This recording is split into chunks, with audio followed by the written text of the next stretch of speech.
ವಿಭೀಷಣ ಅಂತ ಕರೆದ್ರೆ ಸಾಕಾಗೋದಿಲ್ಲ.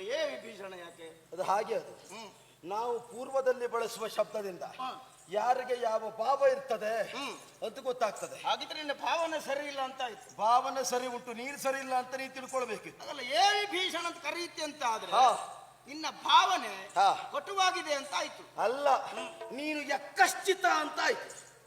ಯಕಶ್ಚಿತ? ಹೌದಪ್ಪ. ಯಾಕೋ? ಯಾಕೆ ಕೇಳು.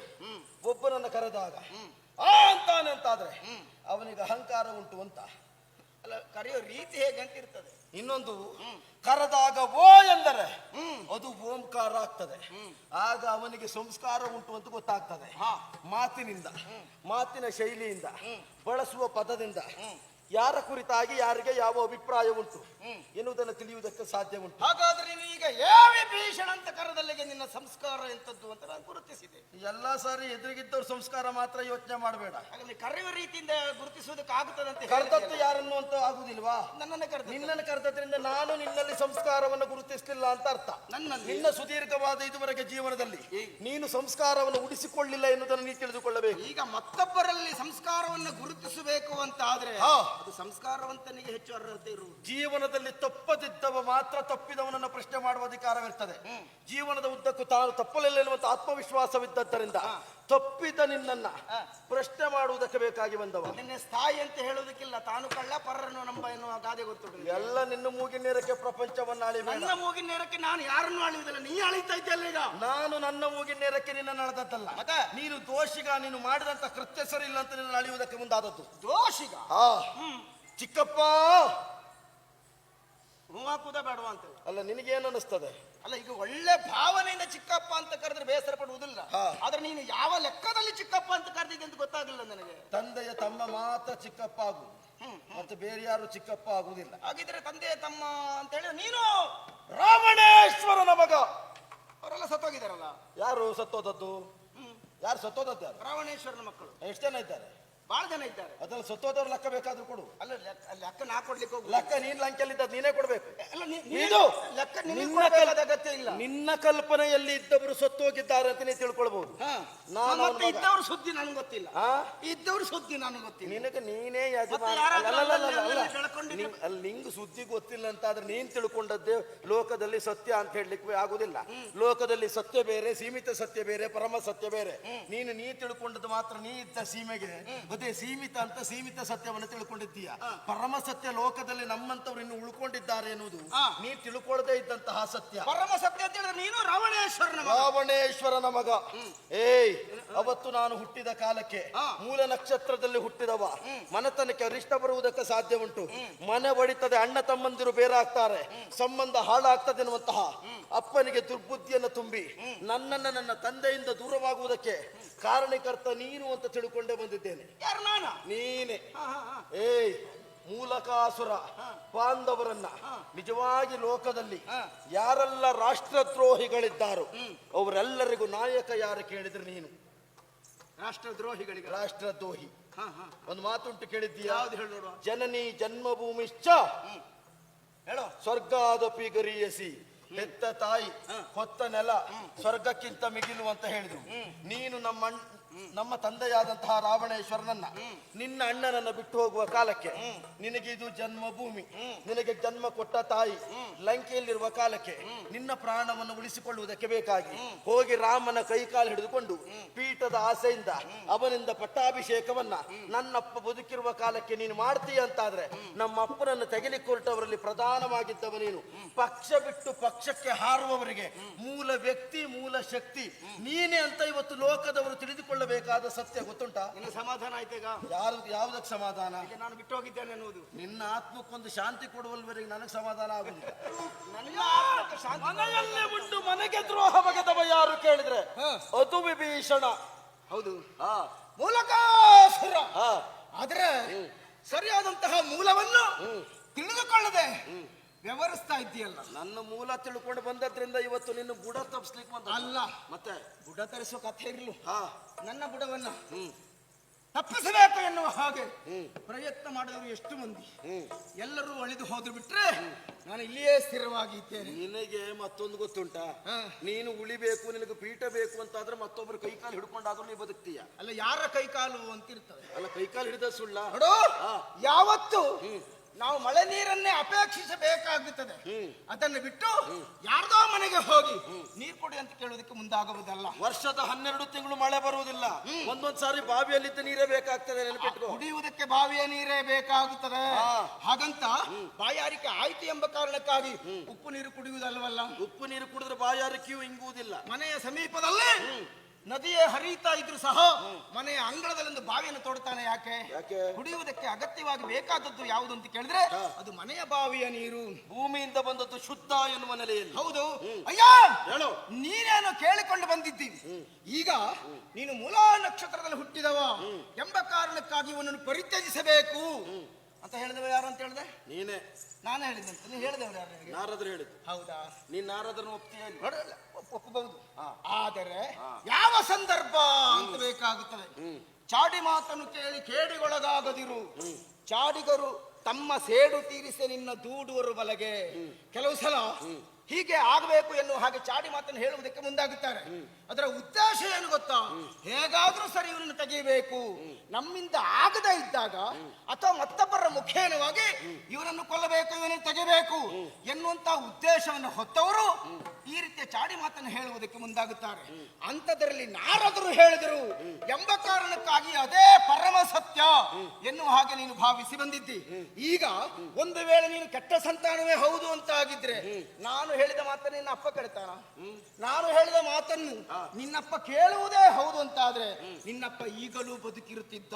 ಅಂದ್ರೆ ನೀನು ಹೇಳ್ದಾಗೆ ಕೇಳಬೇಕು, ಪೀಠ ನಿನಗೇ ಬೇಕು ಎನ್ನುವಂತ ಹಂಬಲ ನಿನಗಿದ್ದಿತ್ತು. ಪೀಠದ ಕುರಿತಾಗಿ ಹೇಳುವುದಲ್ಲ, ಮತ್ತೆ ನೀ ಹಾಡಿದ್ದೇನೆ ಹಾಡುವುದಕ್ಕೆ ಮುಂದಾಗಬೇಡ. ನೀನು ಪೀಠ ಬೇಡ ಅಂತಿದ್ರೆ ನಮ್ಮಣ್ಣ ಸಾಯುವುದೊಳಗೆ ನೀನು ಪಟ್ಟ ಬಂದು ಮೋಸ ಆಗುವಾಗ ಬೇಡ ಅಂತ ಹೇಳ್ಬೋದು. ನೋಡು, ನಾನಾಗಿ ಕೇಳಿದ್ದಲ್ವೇ ಅಲ್ಲ, ಮತ್ತೆ ಕೊಡುವಾಗ ಬೇಡ ಅಂತ ಹೇಳ್ಬೋದಿತ್ತಲ್ಲ. ನೀ ಕೇಳುವಾಗ ಸರಿಯಾಗಿಯೇ ಕೇಳಬೇಕು. ನಾನೀಗ ನಿನಗೆ ವಿಷ ತಕ್ಕೊಂಡ್ ಕೊಟ್ಟರು ತಗೊಳ್ತೀಯ ಇಲ್ವಾ? ನೋಡು, ಯಾವುದು ಆ ವಿಷ ಪತ್ತೆ ಆಗುತ್ತದೆ ಅಂತ ಆದ್ರೆ ಕೊಡುವರು ಯಾರು ಎನ್ನುವುದು ಮುಖ್ಯ ಆಗುತ್ತೆ. ನಿನಗೆ ಕೊಡುವವರು ಯಾರು, ಕಾಲು ಯಾರು ಇದೇ ಮುಖ್ಯ. ನಮ್ಮ ಕಾರಣದಿಂದ ಮತ್ತೊಬ್ಬರಿಗೆ ಒಳ್ಳೆಯದಾಗ್ತದೆ ಅಂತ ಆದ್ರೆ ವಿಷ ಕುಡಿದ್ರೆ ಅಪರಾಧ ಅಲ್ವೇ ಅಲ್ಲ.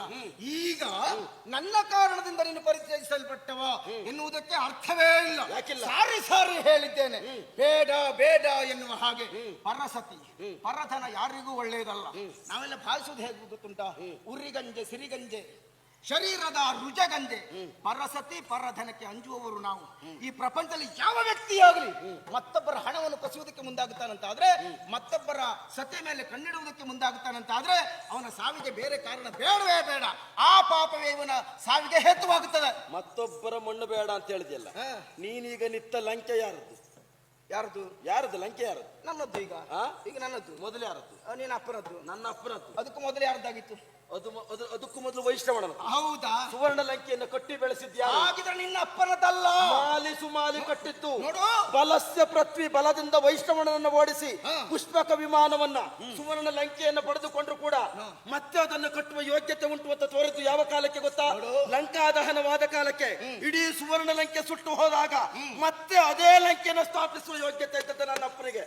ನನ್ನ ಅಪ್ಪ ಕಟ್ಟಿದ ಲಂಕೆಯಲ್ಲಿ ಕೂತ್ಕೊಂಡು ನಿನ್ನದ್ದು ನೀತಿ ಬೋಧ. ನಿನ್ನಪ್ಪ ಕಟ್ಟಿರಬಹುದು, ಆದ್ರೆ ವೈಷ್ಣವನಿಂದ ಕಸಿದುಕೊಂಡದ್ದು ಹೌದಾ ಅಲ್ವಾ? ಹೌದದು ಸುಟ್ಟು ಹೋಯ್ತಲ್ಲ. ಹಾಗೆ ಸುಟ್ಟು ಹೋಗೋದಕ್ಕೆ ಕಾರಣ ಯಾರು? ಸುಟ್ಟು ಹೋಗೋದಕ್ಕೆ ಕಾರಣ ನಿನ್ನ ಅಪ್ಪನೇ. ಯಾಕೆ ಅಂತ ಹೇಳಿದ್ರೆ ನಿನ್ನ ಅಪ್ಪ ಮಾಡಿದ ಕೃತ್ಯವೇ ಕಾರಣವಾಗುತ್ತದೆ. ಯಾವುದು? ನಾವು ಮತ್ತೊಬ್ಬರಿಂದ ಕಸಿದುಕೊಂಡ್ರೆ ನೋಡು, ನಾವು ಇನ್ನೊಬ್ಬರ ಎದೆಗೆ ಹೋದ್ರೆ ನಮ್ಮ ತಲೆಗೆ ಓದುವುದಕ್ಕೆ ಮತ್ತೊಬ್ಬರು ತಯಾರಾಗುತ್ತಾರೆ. ಆದ್ದರಿಂದ ವೈಷ್ಣವನಿಂದ ಪಡೆದದ್ದನ್ನು ಈ ಹೊತ್ತು ನನ್ನ ಪಾಲಿಗೆ ಪಡೆಯುವ ಹಾಗಾಯಿತು. ಅದಕ್ಕೆ ಕಾರಣ ಏನು ಕೇಳಿದ್ರೆ ನಾನಾದು ಶ್ರೀರಾಮಚಂದ್ರ ಹೇಳಿಕೊಟ್ಟದ್ದಲ್ವೇ ಅಲ್ಲ, ಮತ್ತೆ ನಾನು ಹೇಳಿಕೊಟ್ಟ ಕಾರಣಕ್ಕಾಗಿ ನಿನ್ನನ್ನು ಪರಿಚಯಿಸಿದಲ್ವೇ ಅಲ್ಲ. ಆದರೂ ಈ ಹೊತ್ತು ಹಿನ್ನೆಲೆಯನ್ನು ಹುಡುಕಿಕೊಂಡು ನೀನು ಇಲ್ಲಿಗೆ ಬರ್ತೀಯ, ಬಂದು ಆಕ್ಷೇಪ ಮಾಡುವುದಕ್ಕೆ ಮುಂದಾಗುತ್ತೆ ಅಂತ ಆದ್ರೆ ಅದು ತಲೆ ಹಾಳಾಗಿದೆ ಅಂತ ಹೇಳುವವರು 1000 ಹೇಳ್ಬಹುದು. ಯೋಚನೆ ಮಾಡಬೇಕಾಗ್ತದೆ ನನಗೆ. ನಿನ್ನ ಇರೋವನ್ನ ನಾನು ಅರಿತ ಈ ಕಡೆಗೆ ಬಂದವನಿದ್ದೇನೆ. ಲಂಕೆಯಲ್ಲಿದ್ದಂತ ಪ್ರತಿಯೊಬ್ಬರು ಸಾಯುವುದಕ್ಕೆ ಕಾರಣ ನೀನು ನಿನ್ನ 4 ಮಂತ್ರಿಗಳನ್ನು ಕೂಡಿಕೊಂಡು ರಾಮನೊಟ್ಟಿಗೆ ಹೋಗಿ ಇಲ್ಲಿದ್ದವರ ಬಲಾಬಲವನ್ನು ತಿಳಿಸಿದವನು ನೀತೀಯ. ನನ್ನ ಅಪ್ಪ ಸಾಯುವುದಕ್ಕೆ ಕಾರಣ ಯಾರು ಕಾರಣ? ನೀನು ಕಾರಣ. ನಿನ್ನ ಅಪ್ಪ ಅಪ್ಪನೇ ಕಾರಣ, ನಿನ್ನ ಅಪ್ಪ ಮಾಡಿದಂತ ಕೃತ್ಯವೇ ಕಾರಣ. ಹೆಣ್ಣನ್ನು ಕರೆತಂದ ಕಾರಣ ಹೇಳಿದ್ದಲ್ಲ ಆಗ, ಪರಸತಿಯನ್ನು ಕರೆತಂದ ಕಾರಣದಿಂದಲೇ ಅವ ಸತ್ತದ್ದು. ಹಣೆ ಬರಕ್ಕೆ ಹೊಣೆ ಯಾರು? ನಿನ್ನಪ್ಪ ಹಾಗೇ ಸಾಯ್ಬೇಕು ಅಂತ ಇತ್ತು. ಬ್ರಹ್ಮ ಬರ್ದದ್ದ ಕಳಿಸುವುದಕ್ಕೆ ನಾ ಜನ ಅಲ್ಲ. ರಾಮ ಯುದ್ಧ ಮಾಡುವ ಕಾಲಕ್ಕೆ ಕೊನೆಗೆ ವೈಷ್ಣವಾಸ್ತ್ರವನ್ನು ಪ್ರಯೋಗಿಸುವಂತ ರಾಮನಿಗೆ ಹೇಳಿದ್ಯಾರು? ನಾನು ಹೇಳಿದ್ದೇನೆ. ನಿನಗೆ ಬೇಕಾದದ್ದು ಇಲ್ಲಿಯ ಪೀಠ ಅಂತ ಗೊತ್ತಾಗುದಿಲ್ವಾ? ನೋಡು, ಒಂದು ಮನೆ ಒಳ್ಳೇದಾಗಬೇಕಿದ್ರೆ, ಹೇಳು. ಒಂದು ಮನೆ ಒಳ್ಳೇದಾಗ ಜಾಗ ನನ್ನದು ನೆನಪು, ಜಾಗ ನನ್ನ ಅಪ್ಪನದು, ನಿನಗೆ ನೆನಪಿಲ್ಲ. ಕತ್ತರಿಸ ಪ್ರಶ್ನೆ ಇರಲಿ. ನಿನ್ನ ಅಪ್ಪನೇ ಹೋಗಿದ್ದಾನೆ, ಮತ್ತೆ ಮಗ ಎಂತದ್ದು? ಅಪ್ಪನ ಮಗ ಬಂದಿದ್ದಾನೆ ಕೇಳಲಿಕ್ಕೆ. ಅಪ್ಪನಿಗೆ ತಕ್ಕ ಮಗ ನೀನು ಹೌದು. ಹೋಗುವ ಕಾಲಕ್ಕೆ ಹೆಂಡತಿಯನ್ನು ಬಿಟ್ಟು ಹೋದ್ರೆ ಹೇಳಿ ನೀನು ಪ್ರಾಣ ಬೇಕು ಅಂತ ಆದ್ರೆ ಯಾರನ್ನು ಬೇಕಾದ್ರೂ ಬಿಟ್ಟು ಹೋಗ್ತೀಯಾ? ದೇವನೊಬ್ಬನಿರುವ, ಅವನೆಲ್ಲ ನೋಡುತ್ತಾ ಇರುವ. ಬಾಪಿ ಮಗನೇ, ನೀನು ಅಷ್ಟೊತ್ತಿಗೆ ಒಂದೊಂದು ನಿನ್ನೊಂದು ಶಬ್ದ ಭಂಡಾರ ಹೊರಗೆ ಬರುವುದು, ಎದುರಿದ್ದವ್ರನ್ನ ನಿಲ್ಲಿಸಿಯೇ ಕಾಲ ಕಳೆಯುವುದು. ತಮ್ಮ ನಾನಲ್ಲ, ನನ್ನ ಅಪ್ಪನಿಗೆ ನೀನ್ ತಮ್ಮ. ನೀನ್ ನನಗೆ ಕಲಿಸ್ಬೇಡ. ಈಗ ನೀನು ನಿಜವಾಗಿ ನಾನು ಮಗ ಅಂತ ಹೇಳಲಿಲ್ಲ. ಯಾಕೆ ಗೊತ್ತಾ? ಮಗ ಅಂತ ಕರೆಯಬಹುದಿತ್ತು. ನೀನು ಮಗನ ವ್ಯವಹಾರ ನನ್ನದಲ್ಲ. ಯಾವತ್ತು ವ್ಯವಹಾರ ನೀನು ಮಾಡಿದ್ರೆ ಮಗನ ವ್ಯವಹಾರ ನಾನು ಮಾಡ್ತಿದ್ದೆ. ನಾನು ನನ್ನ ವ್ಯವಹಾರವನ್ನು ಅಂದ್ರೆ ತಮ್ಮನ ವ್ಯವಹಾರವನ್ನು ಸರಿಯಾಗಿಯೇ ಮಾಡಿದ್ದೇನೆ. ಹೋಗಿ ನಿನ್ನ ಅಜ್ಜಿಯಲ್ಲಿ ಕೇಳು, ಕೈಕಸ ಸಾರಿ ಹೇಳಿದ್ದಾಳೆ. ನಾನು ಹೇಳಿದ್ದನ್ನೇ ಯಥಾವತ್ತವಾಗಿ ವಿಭೀಷಣ ಹೇಳಿದ್ದು ಹೌದು ಎನ್ನುವ ಹಾಗೆ ನಿನ್ನ ಅಪ್ಪನಿಗೆ ಬೋಧಿಸಿದ್ಳು. ಆದ್ರೂ ಕೇಳಿ, ಅದು ಕೆಲವರಿಗೆ ಗೊತ್ತುಂಟ, ಈ ಸಾಯುವ ಕಾಲಕ್ಕೆ ದೇವರು ಕೆಲವರಿಗೆಲ್ಲ ಕೆಟ್ಟ ಬುದ್ಧಿಯನ್ನೇ ಪ್ರೇರೇಪಿಸುವುದಂತೆ. ನಿನಗೆ ನೀನು ಬೋಧಿಸಿದ್ದು ಮಾತ್ರ ಗೊತ್ತಾಗುದಾ?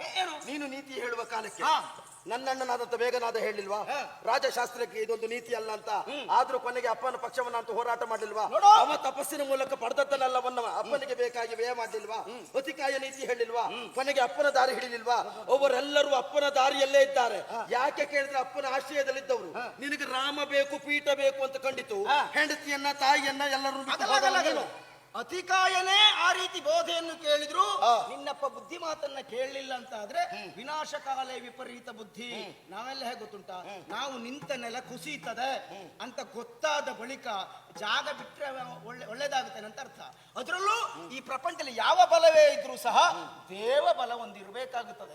ಮಾತ್ರ ಅಲ್ಲ, ಕುಜನಸ್ಯ ಸೇವಾ, ಕೆಟ್ಟವರ ಸೇವೆ ಯಾವ ಕಾಲಕ್ಕೂ ಮಾಡಬಾರದು. ನಾನು ಹಾಗೆ ರಾಮ ಸೇವೆಯನ್ನು ಮಾಡಿದ್ದೇನೆ, ಒಳ್ಳೆಯವರ ಸೇವೆ ಮಾಡಿದ್ದೇನೆ, ನಾನು ಉದ್ಧಾರ ಆಗುತ್ತೇನೆ ಅಂತ ವಿಶ್ವಾಸ ನನ್ನದು. ಆದ್ರಿಂದ ನಾನು ಕೇಳಲಿಲ್ಲ. ನೀನು ಹಾಳಾಗುವುದಕ್ಕೆ ಇಲ್ಲಿಗೆ ಬಂದಿ ಅಂತ ನನಗೆ ಅರ್ಥ ಆಗ್ತದೆ. ಈಗ ಹಾಳಾಗುವುದು ಯಾರು ನೋಡುವ. ನಿನ್ನನ್ನು ಮಾತಾಡ್ಲಿಕ್ಕೆ ನಿಲ್ಲಿಸಿದ್ರೆ ನೀನು ಮತ್ತೆ ಇದು ಪ್ರಸಂಗ ಇಡೀ ಮಾತಾಡಿಯೇ ನೀನು ಹಾಳು ಮಾಡಿ ತೆಗಿತೀಯ. ಹಾಗಾದ್ರೆ ನೀನು ಕಡಿಮೆ ಮಾಡಲಿಲ್ಲ. ನಿನ್ನಂತ ಸುಮ್ಮನೆ ಇರ್ತಾನ ಅಲ್ಲ, ನಮ್ಮ ಜಾಗಕ್ಕೆ ಬಂದು ಮತ್ತೆ ನಾನು ಮಾತು ಮುಂದುವರಿಸುವ ಮಾಡಬೇಡ. ಜಾಗ ನಿನ್ನ ಅಪ್ಪ ಹೋಗಿ ಆಗಿದೆ. ಅಪ್ಪನಿಗೆ ಉಳಿಸಿಕೊಳ್ಳುವಂತಹ ಧೈರ್ಯ ಪರಂಪರಾನುಗತವಾಗಿ ಬರಬೇಕಾದದ್ದು ಮಗನಿಗೆ, ತಮ್ಮನಿಗೆಲ್ಲ ನೆನಪಿಟ್ಕೋ. ನೋಡು, ಅಪ್ಪ ಸರಿಯಾದಂತ ದಾರಿಯಲ್ಲಿ ನಡೆಯಲಿಲ್ಲ. ಈಗ ಅಪ್ಪ ಹೋದ ಬಳಿಕ ಈ ಗದ್ದುಗೆ ನನ್ನ ವಶವಾಗಿದೆ. ಆದ್ರಿಂದ ಇನ್ನು ಮುಂದೆ ನಮ್ಮ ಪರಂಪರೆಗೆ ಬಿಟ್ಟರೆ ನಿನ್ನ ಪರಂಪರೆಗಲ್ಲ. ರಾಮ ಕಿಂಕರರಿಗೆಲ್ಲ ಒಂದೇ ಬುದ್ಧಿ. ಸುಗ್ರೀವ ಹಾಗೆ ವಾಲಿ ಸತ್ತೋದ ಮೇಲೆ ಅವನ ಹೆಂಡತಿಯನ್ನು ಇಟ್ಕೊಂಡ ಹಾಗೆ, ನೀನು ಹಾಗೆ ಅಣ್ಣ ಹೋದ್ಮೇಲೆ ಈ ಲಂಕೆ ತಂದು ಅಂತ ಇಟ್ಕೊಂಡಿದ್ದೀನಿ. ಏನು ಗೊತ್ತಿದೆ ಹೇಳ್ಬೇಡೋದೇನ? ಸುಗ್ರೀವ ವಾಲಿ ಹೆಂಡತಿ ಇಟ್ಕೊಂಡಿದ್ದಾನೆ. ಸರಿಯಾದ ಶಬ್ದ ಪ್ರಯೋಗ ಮಾಡು. ಹೇಳ್ಬೇಡ. ರಕ್ಷಣೆ ಕೊಟ್ಟಿರಿಸಿಕೊಳ್ಳಿಲ್ವಾ? ಅದು ಅವರ ಜಾತಿಯಲ್ಲೂ ಉಂಟು. ಪೀಠ ಏರಿದ ಕಾಲಕ್ಕೆ ವಾಲಿಯ ಹೆಂಡತಿ ತಾರೆ ಬಂದು ಕುಳಿತುಕೊಂಡಿದ್ದಾಳೆ. ನೀನು ಹೀಗೆ ತಿನ್ಬೇಡ, ಹೀಗಲ್ಲ, ಆಗಲ್ಲ. ಅದು ಹಾಗೆ ತಿನ್ನುವ ನೀನು ಈಗ ಎಲ್ಲಿಯೋ ಸಂಬಂಧವನ್ನು ಸುತ್ತಿಕೊಂಡು ಈಗ ನಾನು ಹೇಳಿದೆ ಹೌದಾ, ನಿನ್ನ ಅಪ್ಪನಿಗೆ ನಿನ್ನ ಬಗ್ಗೆ ಒಳ್ಳೆ ಅಭಿಪ್ರಾಯ ಇದ್ದಿದ್ರೆ ನಿನ್ನ ಬಿಡ್ತಿಲ್ಲ. ಈಗ ನಾನು ಬಿಟ್ಟು ನಗರಬೇಡ, ಸರಿ ಮಾತಾಡು. ನಿನ್ನಂತವ್ರು ಇರುವಾಗ ಯಾರಿಗಾದ್ರೂ ನಮ್ಮಂತವ್ರಿಗೆ ಕಾಲ ಕಲೆ ಬಿಡ್ತೀರಾ? ನೀನ್ ಅಲ್ದೇ ಇದ್ರೆ ಅವತ್ತೇ ನಾನಿಲ್ಲಿ ಬಿಟ್ಟು ಹೋಗುದಿಲ್ಲಾಗಿತ್ತು. ನಿನ್ನ ಒಬ್ಬನ ಕಾರಣದಿಂದ ಹೋದದ್ದು ನಾನು. ಅದು ಈ ಬಾಯಿ ಮೇಲೆ ಬಾಯಿ ಹಾಕೋರು ಯಾರು ಗೊತ್ತುಂಟ? ಇನ್ನು ತಾನು ಸೋಲ್ತೇನೆ ಅಂತ ಗೊತ್ತಾಗೋರು ಮಾತ್ರ. ಪಾಪಿ ಮಕ್ಕಳ ಬಾರ